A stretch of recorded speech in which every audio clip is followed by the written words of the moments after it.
हम सब जीवन में कभी न कभी टूटते हैं। कोई अपनों से बिछुड़कर रोता है, कोई सपनों के बिखर जाने पर। कभी हालात ऐसे होते हैं कि हम ईश्वर से पूछ बैठते हैं, क्यों मेरे ही साथ ऐसा हुआ।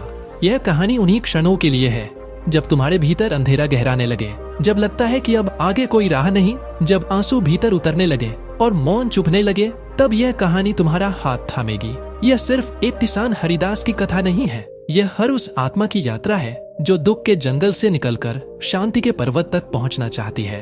इस कथा में शब्द भी हैं, मौन भी, पीड़ा भी है और प्रकाश भी।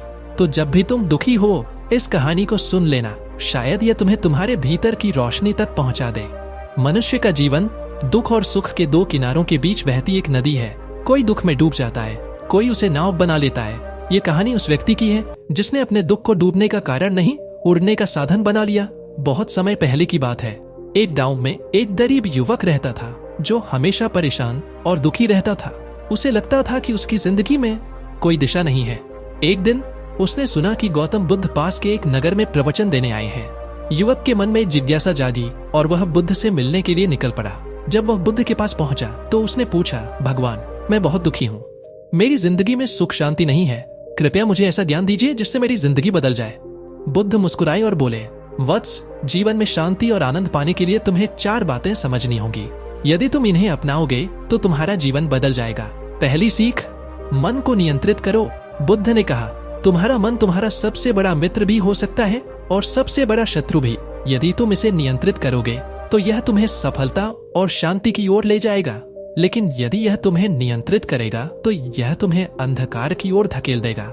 युवक ने पूछा, भगवान, मन को कैसे नियंत्रित करें? बुद्ध बोले, ध्यान और संयम से। जब भी नकारात्मक विचार आए, उन्हें पहचानो और त्याग दो। अपने मन को अच्छे विचारों से भरने का अभ्यास करो। जो हो चुका उसे लेकर पछताओ मत और जो आने वाला है उसकी चिंता मत करो। वर्तमान में जियो। युवक ने सिर हिलाया और बोला, मैं समझ गया प्रभु, अब मैं मन की चंचलता को नियंत्रित करने की कोशिश करूंगा। दूसरी सीख, क्रोध को त्यागो। बुद्ध ने आगे कहा, क्रोध एक जलती हुई अग्नि के समान है। यह सबसे पहले उसे जलाती है जो इसे जलान करता है। युवक ने पूछा, लेकिन भगवान, जब कोई हमें अपमानित करता है या दुख पहुंचाता है तो क्रोध आना स्वाभाविक है, उसे कैसे रोका जाए? बुद्ध मुस्कुराए और बोले, जब कोई तुम्हें एक जलता हुआ कोयला फेंककर मारना चाहे तो क्या तुम उसे पकड़ोगे? युवक ने तुरंत कहा, नहीं भगवान, यदि मैं उसे पकड़ूंगा तो मेरे ही हाथ जल जाएंगे। बुद्ध बोले, बस यही तो क्रोध है। जब तुम क्रोधित होते हो तो दरअसल तुम खुद को ही जलाते हो। क्षमा और सहनशीलता अपनाओ, क्योंकि क्रोध केवल तुम्हें नुकसान पहुंचाता है। युवक ने गहरी सांस ली और बोला, अब मैं क्रोध को नियंत्रित करने का प्रयास करूंगा। युवक बुद्ध की पहली 2 शिक्षाएं, मन को नियंत्रित करो और क्रोध को त्यागो, सुनकर बहुत प्रभावित हुआ था। उसने महसूस किया कि जीवन में शांति पाने के लिए इन सिद्धांतों को अपनाना बहुत आवश्यक है। लेकिन अभी उसकी यात्रा अधूरी थी। वह अधीरता से बुद्ध की अगली शिक्षाएं सुनने को उत्सुक था। बुद्ध ने उसे मुस्कुराकर देखा और बोले, वत्स, अब मैं तुम्हें तीसरी और चौथी शिक्षा दूंगा। यदि तुम इन्हें भी अपनाओगे तो तुम्हारा जीवन सुखमय हो जाएगा। तीसरी सीख, लोभ लालच को त्यागो। युवक ने पूछा, भगवान, मैंने सुना है कि धन संपत्ति और भौतिक सुख ही जीवन का असली आनंद है, क्या यह सच नहीं है? बुद्ध मुस्कुराए और बोले, धन और संपत्ति की कोई सीमा नहीं होती। यदि कोई व्यक्ति सोने से भरा एक पहाड़ पाले तो वह दूसरे पहाड़ की कामना करने लगेगा। लालच कभी समाप्त नहीं होता, बल्कि यह इंसान को और अधीर और असंतुष्ट बना देता है। युवक ने सिर झुकाया और बोला, लेकिन भगवान, बिना धन के तो जीवन संभव नहीं है। क्या धन अर्जित करना बुरा है? बुद्ध ने समझाया, धन अर्जित करना बुरा नहीं है, लेकिन यदि तुम धन को अपनी खुशी का आधार बना लोगे तो तुम कभी भी संतुष्ट नहीं हो पाओगे। एक संतुष्ट व्यक्ति ही वास्तविक रूप से धनी होता है। धन का उपयोग करो, लेकिन उसके गुलाम मत बनो। युवक ने यह सुनकर कहा, अब मैं समझ गया भगवान, मैं लालच को त्यागने का प्रयास करूंगा और संतोष को अपनाऊंगा। चौथी सीख, प्रेम और करुणा को अपनाओ। बुद्ध ने अपनी चौथी और सबसे महत्वपूर्ण शिक्षा देते हुए कहा, यदि तुम इस संसार में सच्ची खुशी और शांति चाहते हो तो प्रेम और करुणा को अपनाओ। युवक ने पूछा, भगवान, प्रेम और करुणा में इतनी शक्ति क्यों है? बुद्ध ने उत्तर दिया, क्योंकि जब तुम प्रेम और करुणा से भरे होते हो तो तुम्हारे भीतर नकारात्मक भावनाएं टिक ही नहीं सकती। जिस प्रकार अंधकार को दूर करने के लिए दीपक जलाना पड़ता है, उसी प्रकार नफरत और दुख को दूर करने के लिए प्रेम और करुणा आवश्यक है। फिर बुद्ध ने एक उदाहरण दिया। एक बार एक व्यक्ति ने मुझ पर अपशब्दों की वर्षा की उसने बहुत बुरा भला कहा, लेकिन मैंने उस पर क्रोध नहीं किया। क्या तुम जानते हो क्यों? युवक ने सिर हिलाया। बुद्ध बोले, क्योंकि यदि कोई तुम्हें एक उपहार दे और तुम उसे स्वीकार न करो तो वह उपहार किसके पास रहेगा? युवक ने उत्तर दिया, जो उसे लाया था उसके पास। बुद्ध मुस्कुराए और बोले, ठीक उसी प्रकार यदि कोई तुम पर क्रोध या नफरत करता है लेकिन तुम उसे स्वीकार नहीं करते तो वह नफरत उसी व्यक्ति के पास रह जाती है। यदि तुम प्रेम और करुणा से उत्तर दोगे तो तुम हमेशा शांत और सुखी रहोगे। युवक ने यह सुनकर अपनी आंखें बंद की और गहरी सांस ली। उसे लगा जैसे उसके जीवन का अंधकार दूर हो रहा हो। युवक ने बुद्ध के चरणों में सिर झुकाया और कहा, हे प्रभु, आज आपने मेरे जीवन का मार्ग दिखा दिया। मैं इन 4 शिक्षाओं को अपनाकर अपना जीवन बदलूंगा। इसके बाद वह युवक गांव लौट गया और इन शिक्षाओं के अनुसार अपना जीवन जीने लगा। कुछ ही समय में वह पहले से अधिक शांत, सुखी और संतुष्ट महसूस करने लगा। उसके जीवन की सभी परेशानियां धीरे धीरे समाप्त हो गईं, क्योंकि उसने अपने मन को नियंत्रित करना, क्रोध को त्यागना, लालच से दूर रहना और प्रेम व करुणा को अपनाना सीख लिया था। आपके लिए ये कहानी क्या सिखाती है? यदि आप भी इन 4 शिक्षाओं को अपने जीवन में अपनाएंगे: 1. मन को नियंत्रित करो। 2. क्रोध को त्यागो। 3. लोभ से बचो।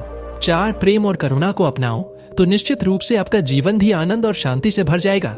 अगर आपकी परेशानी का हल नहीं हुआ है तो घबराए नहीं, मैं आपको और अच्छे से समझाता हूँ।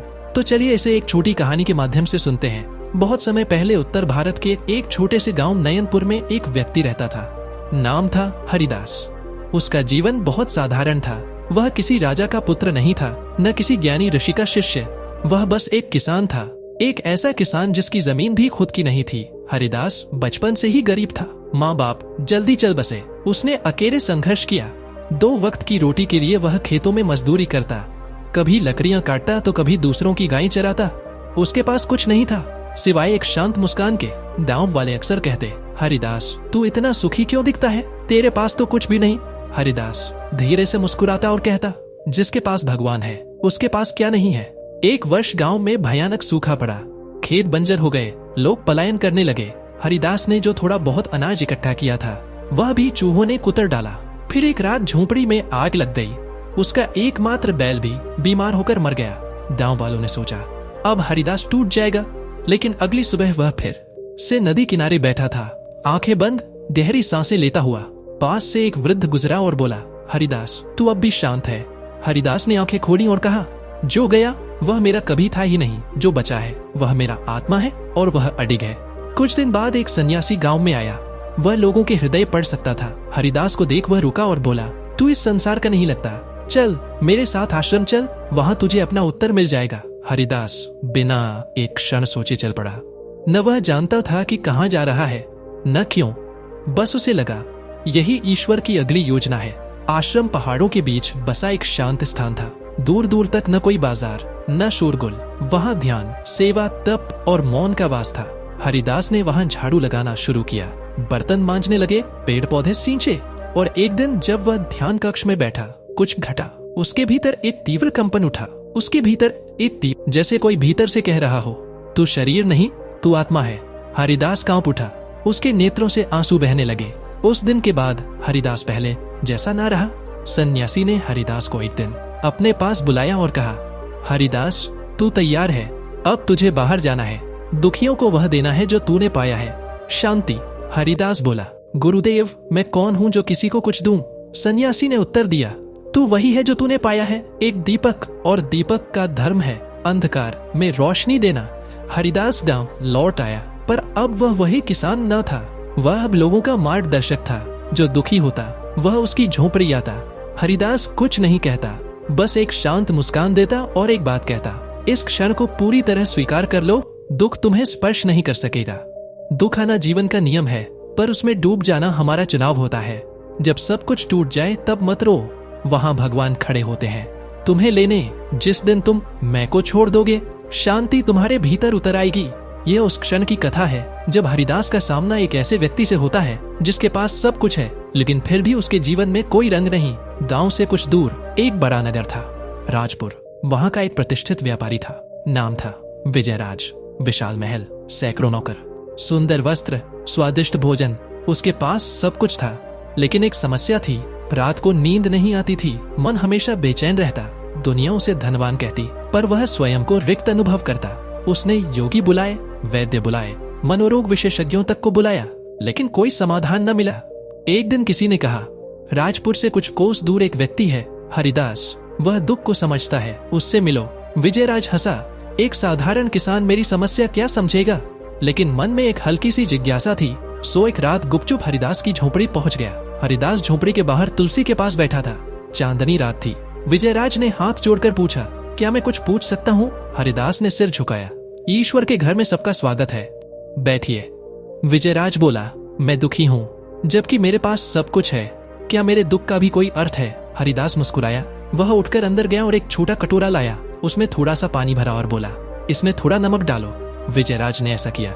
हरिदास बोला, अब पी लो। विजयराज ने पिया और थू कर दिया। बहुत कड़वा है। हरिदास उठा, वही नमक एक बड़े लोटे में डाला, उसमें पानी भर दिया और कहा, अब इससे पियो। विजयराज ने पिया। अब तो ठीक है। हरिदास ने उसकी ओर देखा और कहा, दुख भी नमक जैसा है, न कम होता है न अधिक। बस ये इस बात पर निर्भर करता है कि तुम्हारा मन कटोरे जितना है या नदी जितना। जिसका चित्त सीमित है वह थोड़ा सा दुख भी सह नहीं पाता। जिसका चित्त विषाद है वह महासागर में नमक घोलकर भी मुस्कुरा सकता है। वह रात विजयराज के जीवन की पहली शांत रात थी। वह हरिदास का शिष्य बन गया। धीरे धीरे उसने सेवा करना सीखा, मौन धारण किया, ध्यान में बैठा।